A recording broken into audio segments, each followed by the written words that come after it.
ਚੀਮਾ ਸਾਹਿਬ ਇਹ ਸੁਹਾਫਤ ਜਿਹੜਾ ਪੇਸ਼ਾ ਹੈ ਨਾ ਜੀ ਮੈਨੂੰ ਤੇ ਬੜੀ ਚਾਹਤ ਇਹਦੇ ਨਾਲ।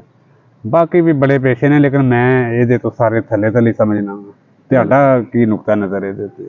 ਸਰ ਜੀ ਮੈਂ ਤੇ ਇਹਨੂੰ ਬੜੇ ਉਤਲੇ ਲੈਵਲ ਦੀ ਚੀਜ਼ ਸਮਝਣਾ ਵਾ। ਇਸ ਲੈਵਲ ਦੀ ਕਿ ਇਨਸਾਨ ਅਸ਼ਰਫੁਲ ਮਖਲੂਕਾਤ ਹੈ। ਮੈਂ ਇਹਨੂੰ ਇਸ ਤੋਂ ਵੀ ਉਤਲੇ ਲੈਵਲ ਦੀ ਸਮਝਣਾ ਵਾ ਕਿ ਅਫਜ਼ਲ ਉਲ ਮਖਲੂਕਾਤ ਨਹੀਂ ਜਿੰਨੀ ਹੁੰਦੀ। ਅੱਛਾ ਉਹ ਚੀਜ਼ ਲੈਵਲ ਦੀ ਚੀਜ਼ ਹੈ। ਮੁਕੱਦਸ ਪੇਸ਼ਾ ਹੋਣ ਤੋਂ ਵੀ ਕੋਈ ਮੁਕੱਦਸ ਤੋਂ ਉਤਲੇ ਲਫ਼ਜ਼ ਕੋਈ ਮੇਰੇ ਜ਼ਿਹਨ 'ਚ ਨਹੀਂ ਪਿਆਉਂਦਾ ਲਫ਼ਜ਼ ਅੱਛਾ ਜਿਹੜਾ ਇਸ ਟਾਈਮ ਮੈਂ ਇਹਨਾਂ ਲਈ ਕੋਈ ਲਫ਼ਜ਼ ਬੋਲਾਂ। ਔਰ ਸਮਝੋ ਕਿ ਕਿੱਡੇ ਉਤਲੇ ਲੈਵਲ ਦੀ ਚੀਜ਼ ਹੈ ਔਰ ਕਿੱਡੇ ਉਤਲੇ ਲੈਵਲ ਦਾ ਕੋਈ ਪੇਸ਼ਾ ਹੈ। ਔਰ ਇਹ ਇਨਸਾਨ ਜਿਹੜੇ ਨੇ ਸਾਫੀ ਇਹ ਕਿੱਡੇ ਕੁ ਉਤਲੇ ਲੈਵਲ ਦੇ ਲੋਕ ਨੇ ਕਿ ਜਿਨ੍ਹਾਂ ਲਈ ਸਾਡੇ ਜ਼ਿਹਨ ਦੇ ਵਿੱਚ ਕੋਈ ਲਫ਼ਜ਼ ਨਹੀਂ ਆਉਂਦਾ ਪਰ ਜਿਹੜਾ ਇਹਨਾਂ ਨੂੰ ਦਿੱਤਾ ਜਾਵੇ। ਯਾਨੀ ਇਹ ਜਿਹੜੇ ਲਫ਼ਜ਼ ਤਰਕੀਬਾਂ ਇਸਤੇਮਾਲ ਕੀਤੀਆਂ ਨੇ ਲੁਗਤਦਾਨਾਂ ਨੇ, ਮੁਕੱਦਸ ਗਾਏ ਹਾਂਜੀ ਤੇ ਫਲਾਂ ਤੇ ਮੁਕੱਦਸ ਅਲਾਮਾਤ, ਇਹ ਉਦੋਂ ਵੀ ਕੋਈ ਉਤਲੇ ਲੈਵਲ ਦੀਆਂ ਸ਼ੈਆਂ ਨੇ। ਬਿਲਕੁਲ ਸਰ, ਮੈਂ ਸਮਝਦਾ ਕੋਈ ਕੁਝ ਜ਼ਬਾਨਦਾਨਾਂ ਨੂੰ ਜਿਹੜਾ ਉਹ ਬਹਿਣਾ ਚਾਹੀਦਾ ਔਰ ਉਹਨਾਂ ਨੇ